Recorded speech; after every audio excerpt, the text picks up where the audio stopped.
Hey guys, Dr. Mike Israetel here for Juggernaut Training Systems Renaissance Periodization.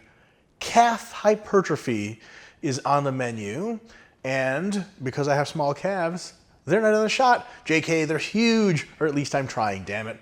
So, how do we get big calves? First up, volume. About 6 sets per week tends to be the maintenance volume for calves. It's not that much, but 3 hard sets of calves Monday, 3 hard sets of calves Thursday should keep them about the same size no matter how big they've gotten. Minimum effective volume for the average individual is going to be 8 sets per week. So if you do calf training twice a week, 4 sets on one day, 4 sets on another, that's a good start. Maximum recoverable volume, the most you can do for calves and still benefit. An average, remember there's a lot of variation here between individuals, is about 20 sets per week, plenty of work. 12 to 16 sets per week is where you'll spend the average amount of time training calves for your maximum adaptive volume, your best calf growth. Intensity, so how heavy we're going to train calves, about 8 to 20 reps per set. Why don't we go heavier than 8? Well, it's really hard to execute good calf technique safely with super heavy loads. A lot of times we start to use our quads a little bit more, get a more jumping motion, and then it's really not about calves at all. And anything past about 20 reps per set is something your calves are really used to from walking, potentially running. It needs to be heavy loading for the calves to grow a lot, specifically because the part of the calf that grows the most, the gastrocnemius part of the muscle, is relatively more fast twitch than the soleus, which is deep to that and doesn't grow a ton. That's actually, because it's more fast twitch, it should be trained with probably at most 20 reps per set or so. Training with higher reps than that for most people doesn't give you long-term calf growth. What are some good exercises? Well, you can do calves on a calf machine. You can do stair calves, which is when you stand on a staircase, you get your foot about halfway off the steps and you sink all the way down and come all the way up on your tippy toes. Calves on the leg press in similar style. And of course, you can do Smith machine calves, which is when you stand a Smith machine, you don't have to balance, and you just come up on your tippy toes and come down. We'll talk about the benefits of range of motion in a second, but let's get to the last part of variation here. It says variation here is in range of motion as a kind of variation. That's kind of the difference between Smith machine calves and other kinds of calf races that just go from the ground up to the tippy toes versus ones that do a deep stretch. My recommendation is, because the deep stretch under tension is so important to hypertrophy, specifically for calves because of their architecture, I almost always advise most of the variants for calves to be the kind that stretch you deep in a full contraction all the way at the top. Don't do a lot of this bouncing up and down calf trap or really small range of motion. Get a deep, painful stretch all the way down with your calves and all the way up. Hold for a split second at the top. That way you'll really get the most for your calves. For the exercises, you'll notice that calves on a calf machine can be done with a bent leg or a straight leg. I recommend straight leg because bent leg takes the gastroc almost completely out of the movement. It's now just a soleus exercise. Your soleus is more distal on your leg. It's closer to your ankle, and it doesn't tend to grow a lot to begin with.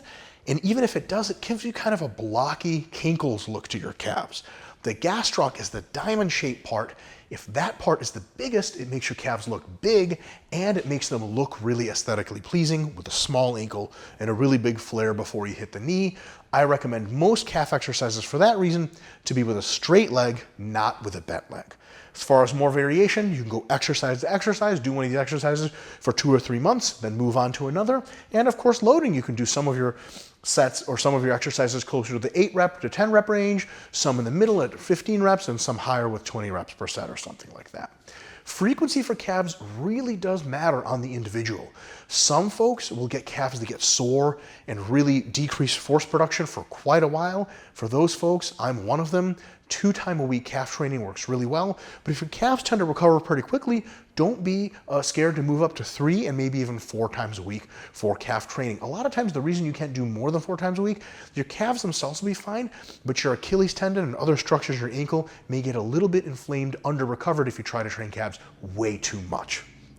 Periodization for calves, relatively straightforward approach. Moderate volumes, high intensities for a couple of months of either a different exercise variation or higher volumes, more repetitions, a little bit less weight. And then eventually you can do metabolite training for calves, and we'll get to that in a sec, or you can go back to lower volume training, maintenance calf work until you ramp it back up again. Speaking of metabolite techniques for calves, what do we have here? Short rest periods are excellent. The thing is with rest periods, and I have to make sure I mention this, Rest periods for muscle groups are relative to their recovery abilities. What does that mean? When you train your quads, let's say with squats, how long does it take you to be able to get another good working set in? Minutes, because squats not only beat up this huge muscle group of your quads and your glutes, but also because they exert a systemic fatiguing effect.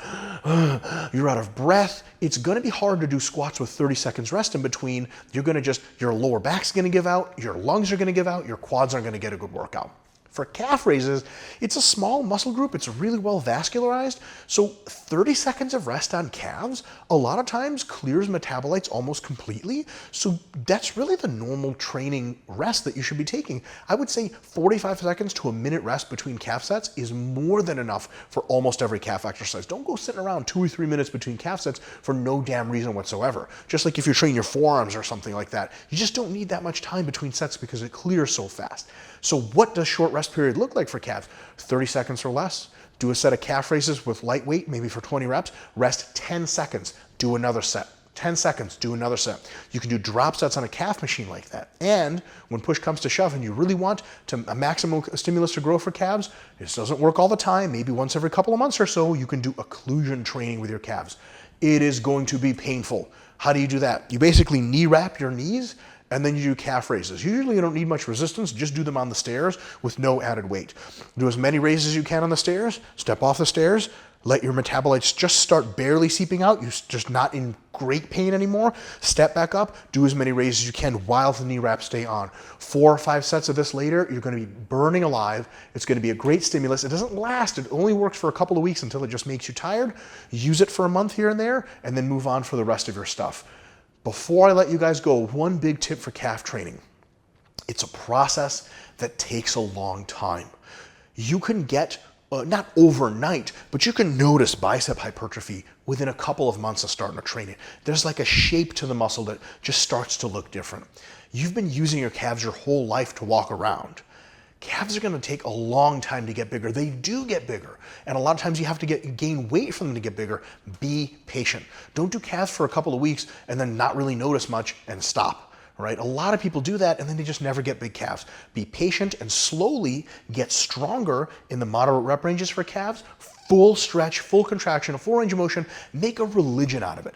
Commit to yourself to training your calves at least twice a week, every week from now on, and maybe 3 or 4 times if you can recover. You will eventually, even if your genetics don't allow for huge calves, they will be bigger. Keep it up, folks. See you next time.